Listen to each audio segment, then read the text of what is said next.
Today I'm going to show you guys how I made my own little marble stand so I could take better photos of my jewelry and display them. Stay tuned. Alright, so materials I used in today's project is going to be I don't even know what this thing's called. It's a simple line. It's what I use to cut my paper, but I also use it as a cutting board because I don't have one right now. I use an X-Acto knife for small exact cuts and scissors. Oh. And I also got contact paper or adhesive shelf paper depending on where you buy it. I got mine at Walmart for like $2 or $3. It was awesome. So, I also had leftover boxes from like jewelry that I've gotten, or I'm a rat, so I hoard everything. So I had boxes left over, and I decided to use them to make these cute little stands. So what I started out with is my contact paper. I keep it upside down so I can measure everything and use the lines to help me figure out exactly what I'm doing. So it's not exact. I don't use a pencil. I try not to waste a ton of paper. So I try to line it up as well as I can to the edges. So I'm going to go to here. I'll use a pencil to mark it. You know, you can use something if it'll help you because I'm going over the instructions and there are no lines. But I use that. This is tall enough, so that's fine. And then here, it's kind of hard to see. I pull it up just to kind of measure it, and then I'll draw a line. It's about here. I usually cut over the line just so I have extra space if needed. Let's see. And then I awkwardly try to pull this up as much as I can, or another way to do it is you can hold it in place and just tip it over to figure out where you're supposed to be.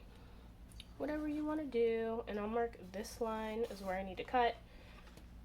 It's a little confusing, but that's all the stuff I'm going to cut. So we just going to cut this and hope it's the right size. I usually just cut out the whole square, and then I'll show you guys how I get rid of excess in a little bit. Bam. Save the roll. Okay, so now I have my cutout of my contact paper. I'm going to put this back on it to make sure it's not terrible. I may have to mark where I need to actually put the box before I put this down. And this is perfect. There's no point in marking this, honestly, because I'm about to tear this off. So ignore me. I'm telling you, I can't. Eventually, I'll take this off. We'll get there, guys. We'll get there.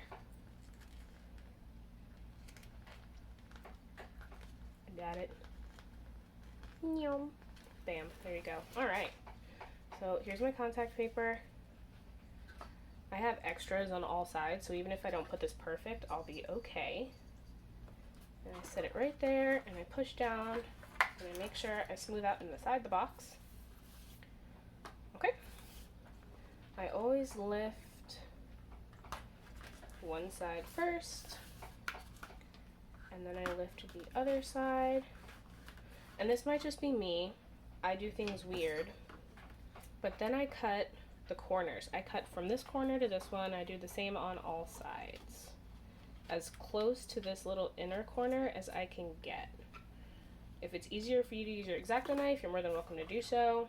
I like doing it this way because I already have the paper up and lined up, and I can kind of figure out exactly what it is that I'm trying to do. When I have it laid down, I tend to forget what I was doing. I'm forgetful. So now that I have my sides cut, the two that I have sticking up are the ones I'm kind of going to fold like a present. So I'm just going to stick this end here because I want clean edges. So I'm going to stick my ends as well as I can so I don't have any lines or wrinkles. And then what I do is I fold up this end nice and flat. Alright, I know it looks funky. I fold up this one as well, nice and flat. And then what I like to do to make sure I have clean edges is I take my gorgeous X-Acto knife, I flip this bad boy over, and I just cut the side right here. So it's a nice clean edge. And I shouldn't be doing it on my desk, I should be doing it on my cutting board. Don't judge me. So, we're gonna take it, cut it as close to the edge as possible on all sides. Yeah, I'm getting stuck.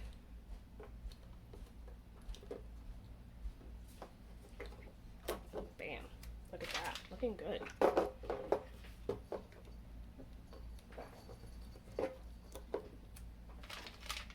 Alright, so now we have this beautiful square, clean edges, and I can always flip it to choose what side I want to take photos on.